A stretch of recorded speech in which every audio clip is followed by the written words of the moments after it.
Assalamualaikum warahmatullahi wabarakatuh. Bersama saya Pak Nur Sabdi SPD, Guru Bidang Studi Geografi SMA Islam Anijam Medan. Apa kabar semuanya? Semoga sehat dan tetap semangat ya, meskipun belajar dari rumah. Nah, anak-anak, hari ini kita belajar geografi. Jadi geografi itu sangat menyenangkan dan pastinya mudah dipahami. Nah, karena berkaitan dengan kehidupan kita sehari-hari di permukaan bumi ini. Assalamualaikum warahmatullahi wabarakatuh anak-anak. Hari ini kita belajar kembali lagi dalam pelajaran geografi ya. Adapun topik kemarin kita membahas tentang pembangunan desa. Nah, saat ini kita membahas tentang namanya potensi desa. Jika dikatakan potensi, berarti itu adalah kemampuan desa tersebut. Apa yang ada pada desa tersebut itu biasanya memiliki potensi yang dapat bermanfaat untuk desa tersebut dan bisa memberikan nilai ekonomi, bisa membuat nilai jual, dan membuat desa tersebut memiliki ciri khas atau karakteristik tertentu. Itu yang dikatakan sebagai potensi desa secara garis besar. Jadi meskipun pedesaan, ternyata kita tidak boleh pandang sebelah mata karena ternyata desa sendiri memiliki potensi yang begitu sangat luar biasa yang ternyata keberadaan desa itu tidak bisa dipisahkan dengan yang namanya kehidupan di kota. Nah, kita lihat sendiri apa-apa yang kita temukan di perkotaan itu tidak sedikit sekali yang kita dapatkan dari desa. Maka pedesaan itu ternyata sangat penting banget untuk kegiatan kebutuhan ekonomi di desa ataupun di kota, ya kan? Nah, nanti ada dua nih, potensinya fisik dan non fisiknya. Nah, kita lihat ini dari potensi fisiknya. Potensi fisik itu biasanya berkaitan dengan alam ya, berkaitan dengan alamnya. Nah, ataupun dari SD ada tanah, ada air, ada iklim, ada ternak ya, dan ada manusianya. Jadi potensi non fisik itu adalah masyarakat desa, aparatur desa itu atau kepala desa, lembaga-lembaga sosial yang ada di desa tersebut. Oke, lanjut ya. Nah, sebelum kita lanjut, kita harus tahu dulu tentang fungsi desa. Jadi desa itu memiliki potensi dan memiliki juga fungsi. Yang pertama itu desa sebagai sumber bahan mentah bagi kota.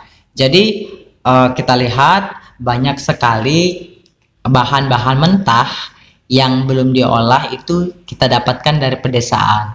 Karena di pedesaan itu pada umumnya memiliki ciri khas tentang yang namanya keadaan alam yang sangat baik dengan cuaca yang baik, tingkat polusi yang rendah, tanah yang subur, sumber air yang baik gitu kan.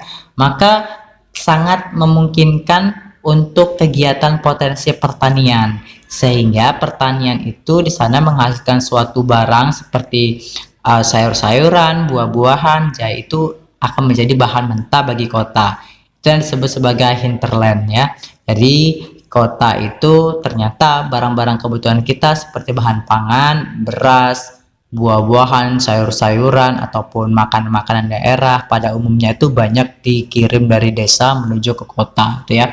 Nah, selanjutnya desa sebagai sumber tenaga kerja bagi kota. Tidak sedikit banyak orang dari pedesaan itu yang merantau ke kota untuk mendapatkan pekerjaan. Nah, ternyata banyak sekali pendatang-pendatang dari pedesaan yang masuk ke kota untuk namanya mengadu nasib, untuk mencari rezeki, untuk bekerja, untuk sekolah, untuk kegiatan bisnis ataupun segala macam ya.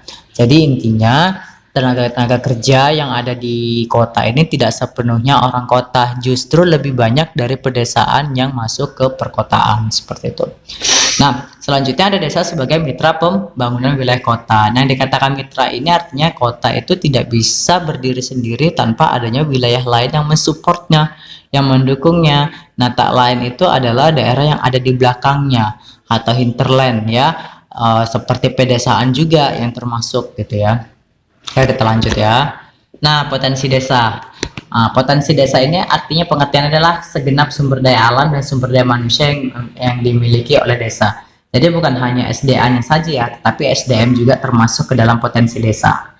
Nah, jadi kebanyakan sumber daya alam ya kan tidak akan berjalan dengan baik apabila tanpa SDM yang handal gitu kan. Suatu daerah dengan SDM yang handal tanpa sumber daya alam yang kaya itu juga bisa maju gitu kan. Nah, potensi desa merupakan modal dasar yang perlu dikelola dan dikembangkan untuk kesejahteraan masyarakat ya. Jadi intinya semua itu untuk masyarakat ya, untuk kebutuhan memenuhi kebutuhan hidupnya. Nah, jadi potensi fisik nanti potensi desa nanti dibagi dua ya, potensi fisik dan potensi non fisik. Ya, itu adalah pembagiannya. Oke, kita lanjutkan. Nah, jadi di sini ada potensi fungsi desa ya.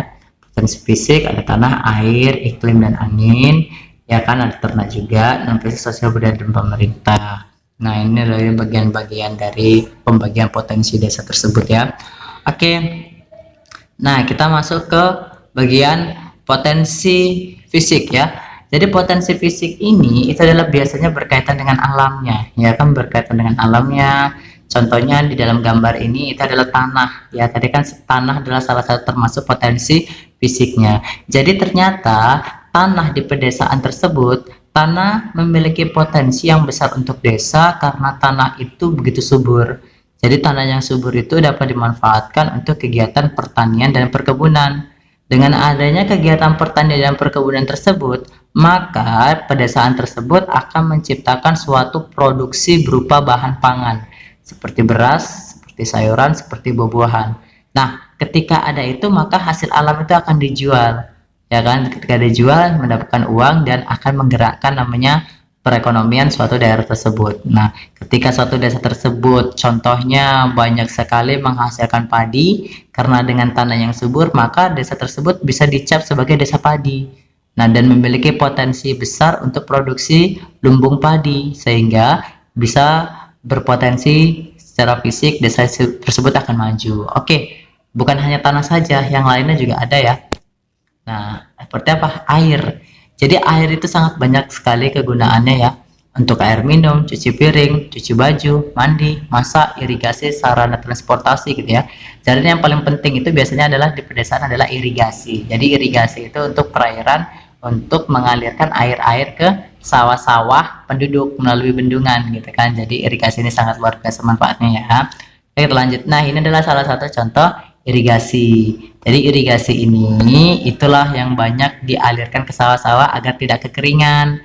Maka air itu berpotensi besar untuk desa, bukan hanya untuk pertanian. Mungkin terdapat sumber air yang bersih dijadikan desa untuk air mineral, bisa juga ya, seperti itu ya.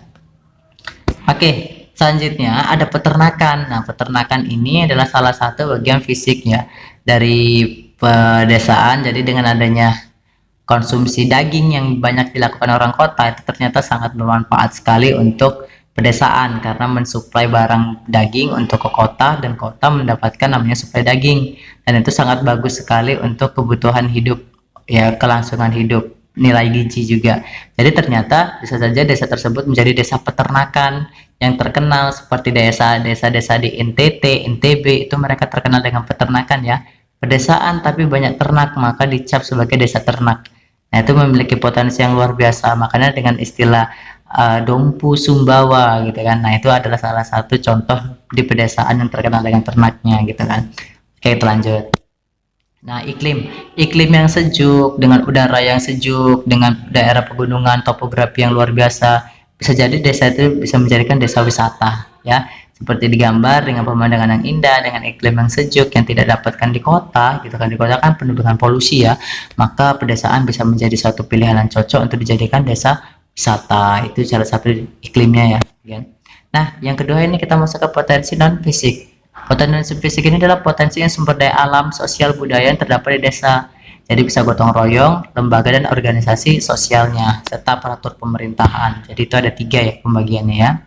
Nah, aparatur desa atau non fisik, mereka adalah orang-orang yang memberikan pelayanan jasa administrasi kepada kebutuhan administrasi dari para penduduk tersebut. Jadi mereka adalah salah satu potensi desa dari segi non fisiknya gitu kan, bukan hanya alamnya gitu kan, tetapi mereka lebih ke SDM-nya gitu. Yang kedua itu manusia sebagai tenaga kerja ya. Jadi kalau ada pun sawah yang banyak tetapi tanpa pekerja, sama saja ya. Jadi manusia yang ada di sana itu dikatakan sebagai non fisik potensi desa tersebut ya. Oke, kita lanjut. Sini ada beberapa kendala mengenai pemerintahan desa yang saat ini masih kurang ya. karena adanya kelemahan lembaga-lembaga sosial, masih banyak lembaga penyalur pendapatan masyarakat yang belum berfungsi, sarana prasarananya, informasi ke komunikasi ke masyarakat yang kurang, SDM-nya, penguasaan teknologi, hubungan lembaga dengan pemerintah daerah. Nah, itu mesti minim informasi sehingga mengakibatkan desa tersebut agak sedikit tertinggal. Oke, sekianlah ya pembahasan kita tentang namanya topik dari potensi desa. Nah, jangan lupa kita tetap semangat dalam belajar. Kita sampai jumpa di pertemuan pembelajaran geografi yang selanjutnya. Oke, wassalamualaikum warahmatullahi wabarakatuh.